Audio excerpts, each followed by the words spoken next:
The anime begins by introducing us to the capital city of this world, called the Labyrinth City, and is given such a name because of how much it looks like a labyrinth. The narrator explains that although Labyrinth is known to be a land of opportunities for people, it's also a very dangerous place, full of risks, and you never know what may be waiting for you down each path you take. In the first few seconds we are introduced to a guy called Nick. Nick is a renowned war swordsman, belonging to a popular group of adventurers called the Masters of War, a well-known clan of Labyrinth City. Nick also happens to be our main protagonist, and he explains to us that his life is in a pretty great place right now and has the most beautiful girlfriend, who also dreams that him and his whole group of adventurers will soon reach the highest of ranks, something he's wanted for as long as he can remember. But suddenly, the leader of their group called Argus randomly kicked Nick from their clan for no apparent reason. The MC was confused and asked why he did this to him. But Argus gave ridiculous excuses that he fought like a dog and that he doesn't bring enough to the table. Nick was absolutely gutted and couldn't believe what had just happened, and explains how he always looked up to Argus as his father figure, as he never had one while growing up. He decides to meet up with his girlfriend to maybe cheer him up a bit during this sad moment, but as he was kicked from the party, she tells him that they might as well break up now, as she doesn't want to date a nobody. Nick sits in pure silence in the coffee shop for a while, even after she left. He only just came to the realization that indicates that the girl was only with him for pure interest of being around the Masters of War group, and all this hit the protagonist like a ton of bricks, and he did what every man would probably do, and decided to lock himself away in his bedroom and became a lonely otaku, fantasizing about his internet idol called Agate. Nick became obsessed with her, only to distract him from his own reality of what happened a few months ago, and decides to become her biggest fan, giving all his time and admiration to Agate. But to understand why he fell in love with Agate, we are taken back to moments after he got dumped by his girlfriend. Then we see the protagonist who continues to feel emptiness in his heart and doesn't understand why everyone betrayed him, especially Argus. We see another moment between Argus and Nick, and Argus tells Nick that he kicked him because he thinks Nick thinks he's better than him,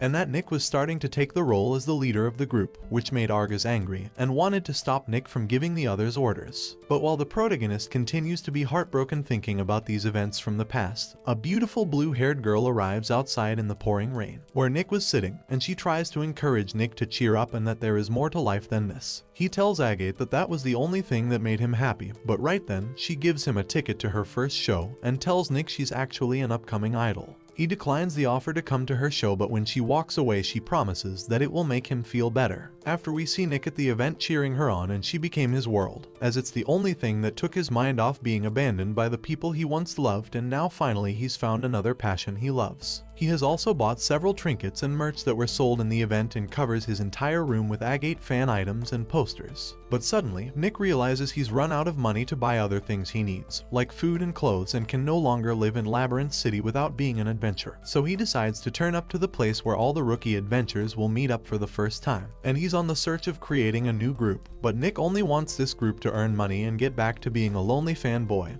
and drooling over Agate again, but this is something he won't admit to the others. When he enters, he meets a level 1 boy, and Nick tries talking with him. But as he approaches him, Argus was talking inside Nick's head, and can hear the old man's voice saying he's not cut out to be a leader of an adventurer party, and that he's too weak and worthless to everyone, which makes Nick completely lose interest in talking with the newbie. At this moment, another guy steals the noob and he joins another party instead, and Argus somehow made poor Nick look ridiculous without even being there. Nick has spent all this time throughout the day making a fool of himself in the rookie gathering, and Nick is incredibly sad knowing he hasn't achieved any kind of success on creating a new group and has completely lost his self-esteem and confidence due to Argus's last words toward him.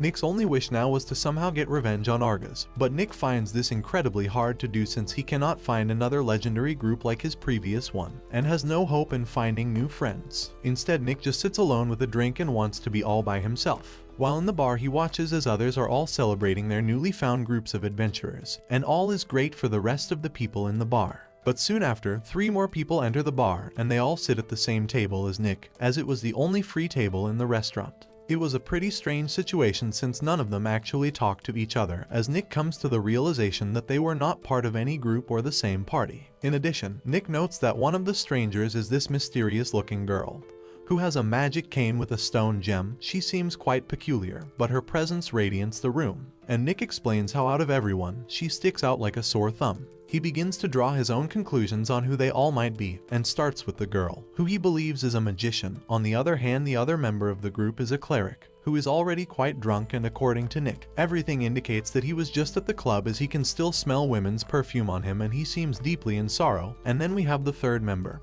who is another girl and is also a part of the dragon race, making her half dragon and half human. With that figured out, the waitress brings more drinks to the table, and in that moment Nick picks up his drink and decides to make a toast. But it's a toast to himself, saying he doesn't care about Argus, his beautiful ex-girlfriend, or the good old days of being a master adventurer. At the end of his toast, he slams the cup down, shouting out loudly that he will never trust anyone ever again. But at the same time he did that, the other three sitting at the table said the same exact thing, and Nick was shocked. The anime then gives us a brief background on these three other characters and why they no longer trust anyone, just like Nick. Starting with the sorceress girl, whose name is Tiana. She's a cute and kind-hearted girl, studying how to become a mage, and this is just a normal day of training her powers. But after her training, she was approached by the school's headmaster, who informs her that even though she has mastered all the elements of magic, she is still very humble, and tells her she should feel proud of herself because Tiana has become the most powerful sorceress of the entire school.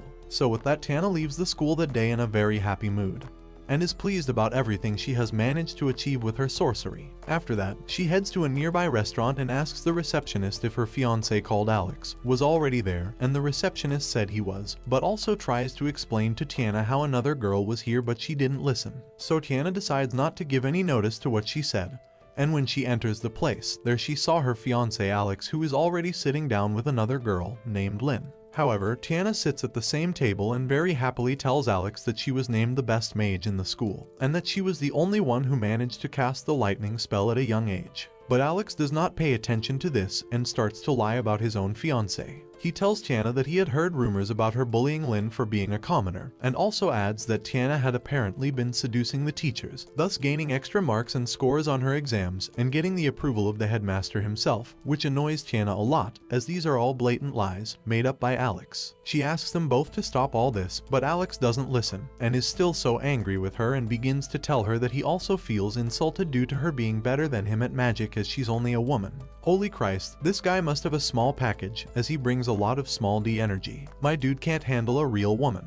But yes, to sum it up, Alex simply can't believe that a girl is better than him in almost all regards, and hates this about Tiana, especially because it's his own girlfriend. So he continues to reproach her with these made-up rumors and ends his relationship with Tiana and tells her he's better off with Lynn. We then learn about how Tiana and Alex got engaged, and they were only engaged due to family relations between both their families, and it was arranged by them. And after hearing they broke up, this then caused Tiana to receive rejection from her father and also her entire family for having failed this commitment with Alex. So due to this act, they excluded her from the family home, and now she has no other option but to leave town. Later on, she arrives at what would have been her newly married couple home. After, she realizes that she's all alone and has been betrayed by her loved ones and own family, all because she's an awesome mage who just happens to be better than others, and thus causing people to hate her for no apparent reason. After all she's been through, this gave Tiana a certain devilish look in her eyes, as she doesn't trust anyone anymore, and thus making people scared of her, and they will not even look her way. And if they happen to do so, just like this bartender did, they will just scream and instantly run away, as she looks so fierce and hostile to just about anyone she looks at. Tiana doesn't understand why this is and tries to smile more, but nothing seems to wipe that look from her face after being treated harshly by the people she loved. She also ran out of money just like Nick did, and had no support from her noble family anymore, so she tried getting work, but everyone turns her down. She was walking back to her home without finding any work, and suddenly she found an ad for betting on races, saying she will become rich quick. In her first bet, she won it, but then she wanted to keep on betting, and she bets on many other races, but due to her addiction she ends up losing everything she had. Tiana is now very sad and extremely disappointed in herself. She wonders what will happen to her now, and then she goes out once again. But this time she found out about the Adventurers Rookie Club and begins her journey to find the Adventurers Club. While she was looking at that advertisement, a man approaches her, offering her a spot in his group. But when the girl turns around to look at him, her look instantly scared the man so much that he ran away. And that's her story on how she ends up arriving at the bar. After Tiana, Nick asks Cleric how he ended up here too, and he introduces himself as Zen, and he comes from another famous city before he arrived to Labyrinth. In the previous city, there is the Temple of the Meddler God, and the place where he used to work as their priest, and he was once very loved by all its inhabitants due to his kind heart and careness for everyone in the city. In addition to this, a girl belonging to the noble family named Merle gets treated like a princess, and she frequently brings back some herbs for Zen. And on that same day, at night, he was working with those herbs. But Merle comes in and brings him many more herbs, and he thanks her for helping him out. Just then, she takes him by the hand and asks him if he likes her back. This shocks Zen, and he answers her, saying that she's still too young for him and to find someone her own age. He's a well-loved man who has cast his vow to be a priest of the city, and therefore orders her to go back now as it's too late, and told her she cannot go out with anyone. After hearing this, it annoys the girl, and after exchanging some strong words, she runs away, screaming while telling him that she hates him a lot. She now has a plan to take revenge on Zen for rejecting her love and wants to sabotage his position as being the city's priest. After a normal day, Zen was talking to one of the townspeople about his promotion of becoming what's known as the High Cleric, and everything was fine, until the authorities suddenly arrived to arrest him. Neryl's plan had been successful since she invented a whole plan to ruin his reputation, saying he tried to get close with her. After doing this, it clearly satisfied her craving for revenge. This left Zen very sad and disappointed since he was clearly innocent, and even so they still took him to prison and kept him there for 3 months. After being imprisoned, he was banished from his own city, and then he went to visit an old friend who currently didn't know what had happened. So she lets him spend the night at her house, and that same night they had a very loving encounter. The next day, this woman offers him some food while also recommending that he go to the city of Labyrinth and try becoming an adventurer there. That's what she believes will take his mind off things and everything that has happened to him.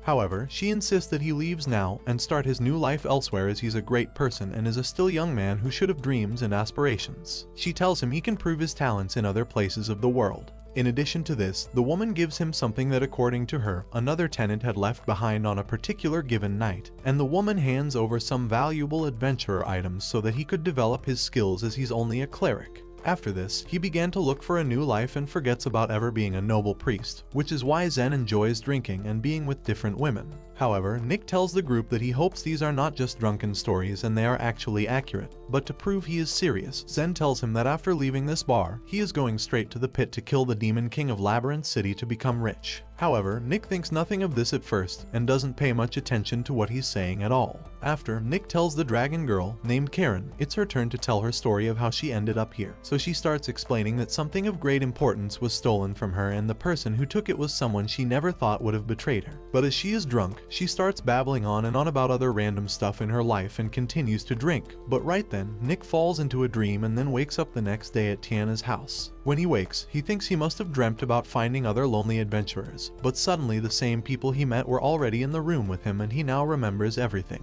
Apparently none of them have any idea how they all ended up here, but because they are strangers to each other and not in an official party, Tiana kindly asks them all to leave. So the others leave her house without any further questions. As they leave, Nick tells them to suddenly stop, and he begins to give them all a little moral help, just like that idol agate done for him when he was all depressed. After Nick's little speech, he suggests that if the 4 of them no longer trust humanity anymore, then how about they only trust each other and become the ultimate party seeking for their revenge for everyone who abandoned them. They all agree as they have nothing to lose, and later on, they arrive at a place where a lady receives them all. She recognizes the protagonist as he once belonged to the well-known Masters of War group. In addition, this lady affirms that among them there is a survivor who would have survived in a miraculous way, having made it out of a C-class labyrinth. And the person she was actually talking about was Karen, the weird dragon girl. She gets shy, but admits that made it out alive, and the group are proud of her. After, the woman asks what name they want to give their new group.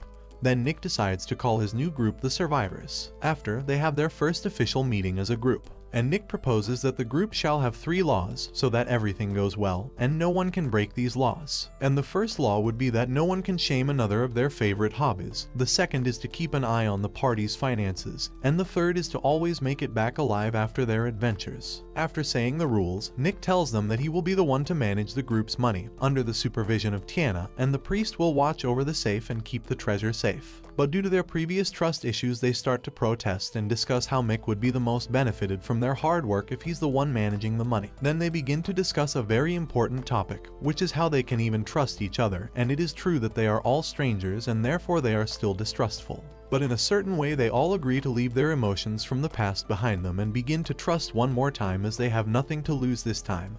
and they all found each other in the bar, so they need to have a change of heart. Otherwise their life will be the same and just be miserable all day. Thus they end with the talk. In a change of scene, the group goes to their first mission, a G-class labyrinth called the Viscous Aqueduct. Because they are considered a rookie group, they can only do 2 more labyrinths and will have to defeat their bosses in order to rank up to the F class. Then the protagonist explains to the others that it won't be very difficult, since these G-class mazes are basically training grounds for the new adventurers to understand how labyrinths work. And as they walk into the temple, they find a slime which will be their first prey they've hunted.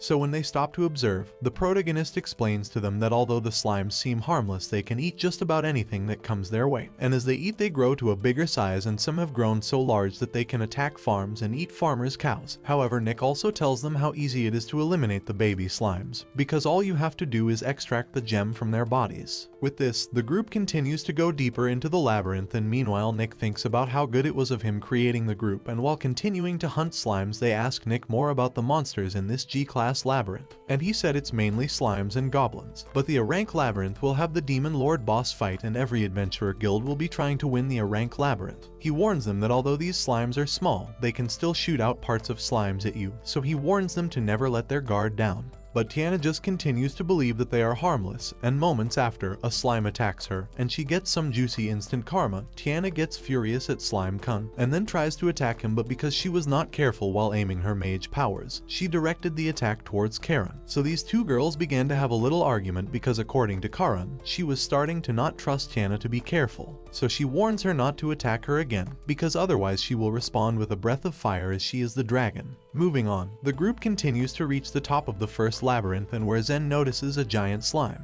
Nick tells them this would be known as the slime boss, so without any hesitation, Tiana quickly casts a very powerful ice dagger spell against the crazy slime, causing it to explode. But fortunately no one else gets hurt, and they manage to get the gem from the monster, which they can trade for money. After being splashed out of the labyrinth, Nick takes this opportunity to organize the group and assign the correct positions to each person. So he starts by showing all his components, and decides that he should be the leader in combat situations, and as a previous adventurer, he can lead an exploration of any labyrinth. However, he has no idea about spells or magical healing.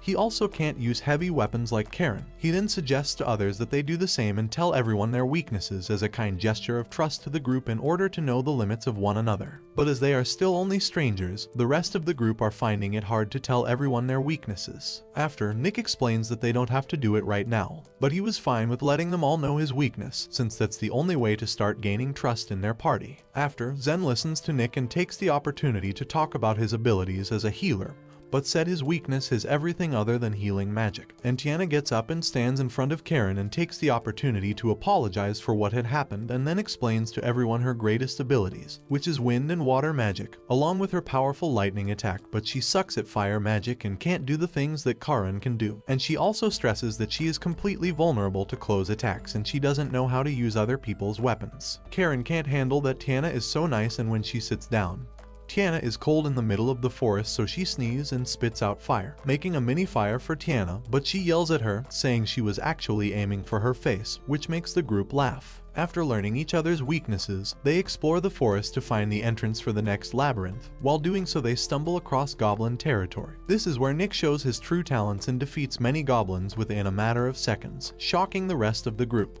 In order to find more gems and rank up their group, Tiana performs a magical detection spell, and informs the others that there are more goblins and she can detect them from over 500 meters away. Zen tells her that it's not very common to be able to detect other magic sources from this far away, as Zen studies all magical arts. After this, they get into a huge argument about Nick, and how Nick has been undermining his true strengths to the rest of the group, and they agree that Nick's true weakness is him hiding his true strength, and not having a huge ego, or simply enough self-esteem, as he's actually much stronger than he shows people. And Karin notices that he only left her one goblin to kill out of the whole bunch. But as they argue, Tiana warns them that she's just detected another very powerful magical source coming from within the goblin forest. However, it's so strong that it can't just be a goblin. Nick warns them that it could be an ogre or even an evolved hobgoblin. He tells them that these creatures are incredibly hard to defeat, even as a team, as the others are very inexperienced and they could all die if they make the wrong move. Nick adds that everything will depend on him and Curran, since all evolved goblins and ogres are very resistant to magic spells, so Zen and Tiana could only be useful as a distraction. While Nick and Curran attack the monsters with sheer strength and combat skills, however, with Curran's heavyweight sword they might stand a chance in defeating the monster, so she will be their best bet. They then make their way to the monster's lair and they see a bunch of goblins protecting the giant ogre. Curran does what Nick proposes and takes the lead while the others follow behind her. Then Zen, together with Tiana, are in charge of giving some healing and boosting support while keeping their distance. Meanwhile, Nick deals with the small goblins and Curran fuses a powerful fire spell onto her sword and rises it into the air. Then she descends the sword to deliver her final blow against the monster. She manages to defeat it and splits the thing in two. They now need to extract all the goblins' horns. Nick was struggling to pull the horns from the goblins and accidentally falls over while pushing Karen, which broke her special pendant. The story shifts to a brief flashback where Curran is seen at a street market, looking at the same necklace which she couldn't afford. Out of nowhere, the merchant started accusing her of scratching the pendant. As he demanded Curran pay for it, an adventurer named Kalios intervened and exposed the man's schemes. In exchange for not reporting the incident to the authorities, the merchant was forced to give the necklace for free. By doing so, Curran couldn't be happier that she pledged her loyalty to Kalios, the man she believed would be a hero. To repay Kalios' kindness, Curran would always throw herself on the front line whenever they raided a dungeon. For all that, Curran never once felt that she was getting exploited for being a dragonkind. That is until one day, the man she held with high regard proved her wrong. As she slowly lost consciousness because of the poison from the giant snake, Kalios delivered the final blow and killed the monster. After obtaining its core, Kalios and her supposed comrades left her for dead. As if her situation wasn't deplorable enough, Kalios stole the Dragon King gem, the sacred jewel to the Dragonkin that she was entrusted to keep safe for as long as she lives. Days passed, and she still couldn't find any leads about Kalios' whereabouts, and so she stopped searching for him. As she moved on with her life, Curran ran into Fifth, the adventurer known for being the goat. With his superhuman strength, the guild permitted him to explore labyrinths alone. Aside from gaining attention for his daring adventures, Fifth was also a famous food enthusiast. To make it short, he was basically the reason why Curran found comfort in food. Truth be told, what better way to forget your problems than by reminding yourself that food is a better company than humans? However, just like Nick, or more specifically, everyone else, she decided to find a job to support her love for food. Back to the present, Nick is spotted getting all worked up as he looks for the same necklace to replace the broken pendant. Living his best life as an otaku, Nick chanced upon Agate at the shop. Sitting at the same spot where they first met, Nick tells Agate about his problem. She then advises him not to overthink things and just remain a good friend to Curran. Later that day, Nick finally approaches Curran, to which he learns that she's not upset about the broken pendant. She adds that compared to her life before, she's enjoying the things as they are right now. It appears that the survivors have been promoted to rank F, hence getting their fair share of attention from the other adventurers. Off to a good start, they gather to celebrate their small wins. Just then, Ms. Wilma summons their team, offering a job to explore the Labyrinth of Bond and look for the Holy Sword, Sword of Bond.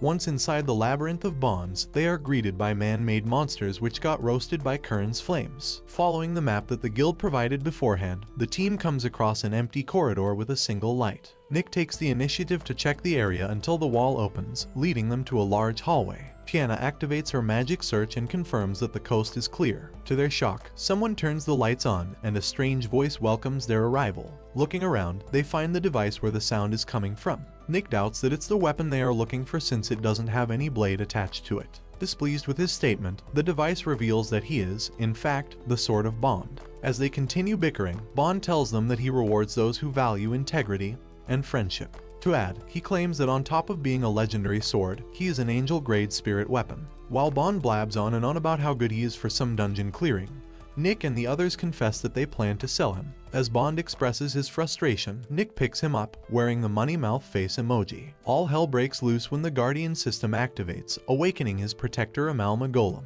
Instantly, Bond warns the survivors that the Guardian won't let them leave unless they defeat it. Tiana launches her icicle dance, only for the golem to throw the shards of ice back, hitting Curran in the process. Nick immediately steps in and orders his team to fall back. Facing the enemy alone, he tries to cut through its body, but it's a futile effort. At that point, Bond reveals that the golem is resistant to physical damage. For that reason, Bond suggests Nick trigger his power and use him against the golem. Although he manages to activate the sword, it refuses to fully respond to Nick's little connection with his team. Afterward, the golem strikes Nick, sending his body plummeting into a hole in the ground. With Zem boosting her mana, Tiana tries to stall the monster by freezing its body. Curran, on the other hand, attempts to rescue Nick. The latter apologizes to Curran for breaking something precious to her, to which she explains that he doesn't have to feel sorry. As she puts it, now that the necklace is broken, it helped her stop clinging to the past and move forward. At that moment, Bond tells Nick to try activating him again. As Tiana and Zem slowly accept their death, a superior entity created from fusing Nick and Curran's bodies emerges from the ground. With their combined abilities and strengthened willpower, the golem suffers a crushing defeat. After going through all the trouble of proving that the power of friendship is real, they are informed that the sword is a counterfeit. Nonetheless, Ms. Wilma informs them that they will still get paid, much to their relief. Things take an unexpected turn when a young man turns up inside the guild, introducing himself as Kazuna, the human form of the Holy Sword. And just like that, the team welcomes its newest member. As such, Tiana dreams about her former instructor whose career was compromised when he got caught up in the scandal staged by her ex-fiancé. While Curran and Zem wake up stuffing their emotions, Nick screams in terror when his ex-girlfriend Claudine appears in his dream. As it turns out, it is caused by Kazuna's telepathy, which they have been using occasionally as a means of communication. Sometime later, they stumble upon another ogre. To show off his combat ability, Kazuna decides to grant them a work break by facing the monster alone. Using his parallel technique, he summons a duplicate and with quick work, defeats the ogre. The members acknowledge his skills until Kazuna admits that his telepathy enables him to borrow stamina and magic power from them. He then reveals that he possesses the swordsmanship skills of the warriors who wielded him before. Despite Kazuna acting all high and mighty, they believe that he can be an asset to their party. Going for lunch out, Nick's heart skips a bit when Curran leads them to the same restaurant which appeared in his dream. Interestingly enough, he spots Claudine inside, seemingly preying upon her new victim. Carrying out the same trick she used on Nick, he intercepts his ex-girlfriend's conning and saves the innocent lad. After getting exposed to her schemes, Claudine leaves the place at once. Later on, the con artist returns, splashing a cold beer on Nick's head. With her party leader Leon from Iron Tiger Corps, Claudine tries to provoke him into a fight with Nick. However, the joke's on her when Nick reveals that Claudine's supposed to leave their group had she succeeded in swindling the lad. Taking the squabble outside, Leon apologizes to Nick, stating that he plans to kick Claudine out after attracting countless trouble for being a big con. Leon also expresses his interest in working with Nick, congratulating him for coming up with the survivors and extorting the members. Irked by his assertions, Nick gives the tiger kind a good beating until Beck, Leon's underling, knocks him down. Just then, Curran joins the commotion, giving the other guy a taste of his own medicine. Suddenly, Ms. Wilma and the receptionist enter the picture, not necessarily to stop the scuffle but to suggest settling things between them the adventurer's way. Hence, Leon challenges Nick to the traditional arithmetic bare knuckle. To let us get a better understanding of the said challenge, arithmetic bare knuckle involves 10 rounds of fighting. As the participants exchange blows inside the ring, their respective partners will simultaneously solve some math questions. In layman's terms, whoever scores higher in the test grants their fighter a free punch to their opponent. Unfortunately, Curran, who sucks at math, is pitted against the woman who loves counting money, Claudine, mocking the former as the survivor's weakest link. Over the next few days, the members help Curran study for the upcoming duel. While they are at it, Zem is busy bar hopping. For the record, alongside Tiana, Zem ticks all the boxes in terms of having a tragic backstory befitting a villain.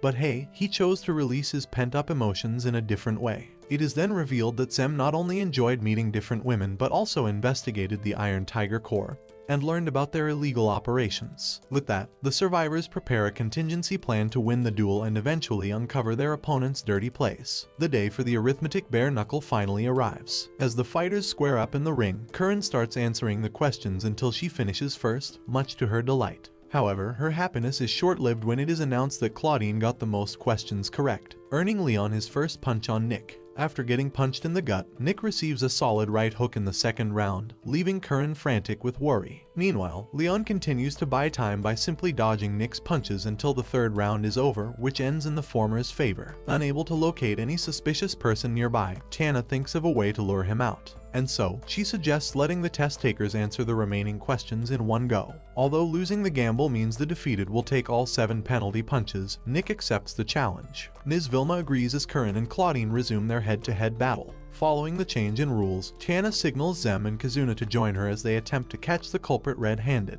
Turns out that the other party uses telepathy gems, with Beck feeding the answers to Claudine. In the end, the authorities arrest the Iron Tiger Corps for cheating and soon enough, for other crimes that have yet to come to light. With Claudine taken into custody, several men just got saved from suffering heartbreak and losing their savings. Elsewhere, Leon is interrogated for his involvement with a treasure that has been missing for years. Claiming that the sword did not even show up in the black market, the guard threatens to subject Leon to torture. To save him the trouble of searching for it, Leon summons the weapon, the Sword of Ruinous Evolution. After earning big bucks from the bare-knuckle fighting, the survivors take a break. Nick and Kazuna join Tiana at the casino to try the best ice cream being served there, only to be told it's sold out. With a smug look on her face, Tiana takes all the players' gaming chips. Donnie, Agate's boyfriend, leaves the card table, fuming over his loss. All at once, the people start running when Leon, who evolved into a monster and escaped the dungeon by activating the sword's power, goes on a rampage. Searching for Nick, he bumps into Tiana, who can't believe her eyes when she realizes the monster's real identity. Speaking of Leon, he reveals that his transformation enhanced his sense of smell to the point that he can smell lies. He threatens to crush Tiana should she lie about Nick's whereabouts. At that instant, Tiana tells Leon that holding her hostage doesn't make sense, stating that the survivors aren't friends in the first place, only a bunch of paranoid people who teamed up together because of their deep-seated distrust of humanity. As soon as Leon lets his guard down, Tiana launches a sneak attack and rushes to the exit. To her shock, Leon seems unscathed, catching up to her quickly. Tiana orders Donnie to take Agate and flee the scene at once. Alone with Leon, Tiana stresses that Nick won't save her, to which he actually senses she isn't lying about her claims. Thinking that keeping Tiana alive serves no purpose, Leon decides to just dispatch her. Not long after they thought that Nick won't show up, he blocks Leon's attack with Kazuna in his sword form. Evolution instantly detects Bond's presence, prompting Leon to activate his full power. In a snap, Leon evolves into a much more vicious monster. As a response, Nick and Tiana try to test their friendship, and lo and behold, they successfully fuse into one body. The two-in-one warrior tries to restrain Leon, who's unable to control his mind and body. Against his wishes, Leon goes berserk, harming innocent civilians in the process. He continues to fight off evolution in a vain attempt to free himself and prove that he is not an absolute evil. Leon slowly succumbs to evolution's brainwashing, exploiting his wielder's emotions for his dark intentions. Upon seeing an opening, Tiana and Nick envelop Leon's body with the casino's anti-magic cards, rendering him back to normal. Later that night, Nick visits Leon in prison. Nick tells him that they already sealed evolution. He adds that he and Tiana were aware that Leon tried desperately not to kill anyone despite being under evolution's control. The series takes us to another flashback when Agate was still known by her real name Belle Huggins. She helped out with the work in Donnie's bar and occasionally sang when she had the chance. Little did she know that a music producer happened to be hanging around the area, and the rest is history. The moment she was scouted to be an idol and saw idols perform on stage, she knew that she was destined to be just like them. It was all rainbows and butterflies until her boyfriend started showing his true colors. Donnie's business went down the drain, and he became desperate to save his bread and butter. Knowing full well that Agate has been earning a lot from being an idol, Donnie kept borrowing her money. It didn't take long until he got addicted to gambling, and coincidentally enough, he encountered the gambling queen herself, Tiana. Unaware of Tiana and Nick's fusion, when the female knight made her grand entrance and defeated Leon, Agate felt something grow inside her heart. From then on, she looked up to the female knight as a role model and called her Lady Paladin. Back to the present, Donnie is given enough money to cover up his debts in exchange for ending his relationship with Agate. As part of their agreement, he should treat Agate as a stranger if they chance upon each other in the streets. A few days later, Agate holds out a concert for her comeback, crediting her return to the goddess she met at the casino. In a short while, Nick realizes that she's talking about them, over which he does not know exactly what to feel. To kick off her concert, Agate sings a new song dedicated to her Lady Paladin. As it seems, an unknown creature called Stepping Man is reportedly raising concerns across the city. Obsessing over Stepping Man, who is depicted as a monster kidnapping the children, is Kazuna. While his comrades don't think such a creature exists, Olivia, a reporter and adventurer, expresses her interest in Stepping Man, asking them to contact her once they witness any suspicious sightings. Night falls. Nick and Kazuna are spotted happily leaving a concert when the latter senses Zem is in danger. The concert buddies hurriedly search for him until they find the rumored Stepping Man in an alley. Kazuna charges at the mysterious creature, but unfortunately, he loses sight of his target. After that, Zem, seemingly protecting a young girl, comes into view. Known as Riene, the girl claims that her assailant was indeed Stepping Man, stressing that her mother has been investigating the culprit's existence. Zem tells everyone that he believes Riene's statement and even praises her mother's bravery. Oddly enough, Riene asks Zem to take her as his apprentice, to which Nick immediately intervenes, as he has heard of the same scenario before. Surprisingly, Zem is all calm and collected as he declines her request, suggesting she takes a rest to clear her head off. While Rihanna hopes to at least hug Zem, they stop her from doing so. Zem then reminds Rihanna that she shouldn't get any closer to him until she becomes an adult. Heading to the outskirts of the Labyrinth City, the survivors enter a guild known for having bounty hunters instead of adventurers. There, they ask the receptionist for any leads about Stepping Man's identity. Since they don't give out information on big bounties to new adventurers, the receptionist decides to have them take an intermediate level quest and capture a man named Hale. As they discuss the reward, Ash, one of the hunters, seems upset about the adventurers taking on their jobs, suggesting they should stick to goblin hunting. While Ash calls for a wager, Tiana slams a bag of coins on the table, betting on their success to bring Hale to the guild. On their way to their destination, the survivors are warned by the gatekeeper to stay out of the way of Nalgarva. Later on, they run into a group of thugs which they easily restrain, squeezing out any information about Hale's location. Continuing their quest, Zem can't help but feel troubled seeing the living conditions of the people in the area. Soon afterward, they are able to find Hale and capture him with little to no effort. Just as they are about to leave, Nalgarva, another ex-priest, intercepts them, revealing that Hale is his patient for contracting Yellow Devil disease. They mention the bounty on Hale's head, forcing Nalgarva to surrender him.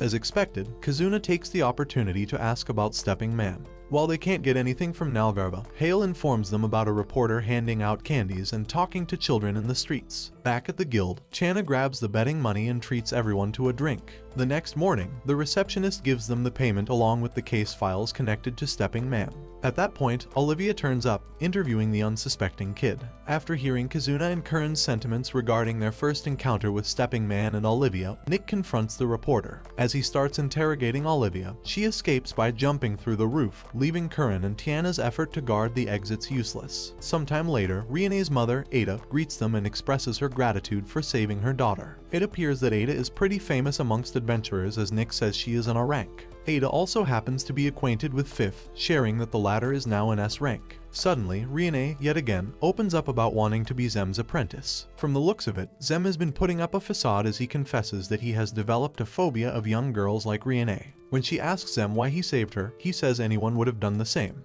That said, Zem admits that he was surprised himself, thinking that he might overcome his fear one day. After opening up about his painful past, their discussion shifts to the pressing problem. To defeat Stepping Man, Nick pleads with Ada to teach them how to win against a formidable force. To start, Ada gives them a mushroom drink that can release their latent magic abilities. Following a quick pep talk is an intense physical training designed to let them fight Stepping Man in mid-air. Speaking of the enemy, the survivors encounter Stepping Man once more, and although it manages to escape, they start to think that Olivia might not be the culprit. Thinking that the kidnapper uses some ancient magic tools, Nick pays Leon a visit. In exchange for some steamed buns, Leon mentions the Illusion King gem that can alter one's presence and look. To counter the illusions, Leon reveals that they just have to confront the enemy by figuring out the user's name. After Zem and Tiana's investigation, they manage to narrow down the enemy's zone, leading them back to the outskirts of the city. To their disappointment, the gatekeeper gives an update about random cases, leaving them treading on thin ice. Walking in a heavy fog, Olivia attacks Nick. As he displays the result of his training with Ada, Olivia accuses him of being Stepping Man. Kazuna uses his parallel to tackle her, only to be countered by the same technique. Nick calls her name, but nothing happens, and thus they have a sit-down conversation.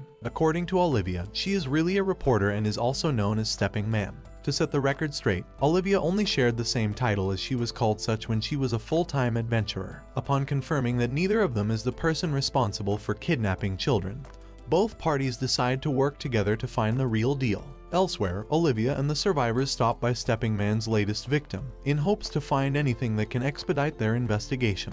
Examining the corpse of the poor girl, Zem discovers an Illusion King gem fragment under the child's body. When Olivia breaks the gem, a burnt mark appears on the girl's arm, and traces of Yellow Devil disease treatment manifest. Looking into the victim's case file, they notice that the evidence points to the location they once visited. There and then, Zem reckons that they might just have found Stepping Man. The next scene shows Nick engaging in one-on-one combat with Stepping Man. Just as he calls his opponent by his name, the illusion wears off, revealing the face of the ex-priest Nalgarva. As the two seemingly stand on an equal footing, Nick manages to let Nalgarva fall for his trap, getting the latter surrounded by the survivors. When Zem asks him why he spread the Yellow Devil disease, Nalgarva reveals that his daughter died of it. To make matters worse, people started to spread rumors about his daughter jumping from one relationship to another when the disease was purported to be sexually transmitted. Well, the truth was her daughter got into contact with infected blood from one of Nalgarva's patients while she was just mainly trying to copy what her father was doing as a doctor. Refusing to let her death be in vain, Nalgarva desperately searched for a cure, even if it meant sacrificing innocent children. Zem lashes out at Nalgarva for disregarding the indescribable pain his victims and their families felt. Unrepentant, Nalgarva bursts into maniacal laughter, claiming that getting rid of him won't change a thing.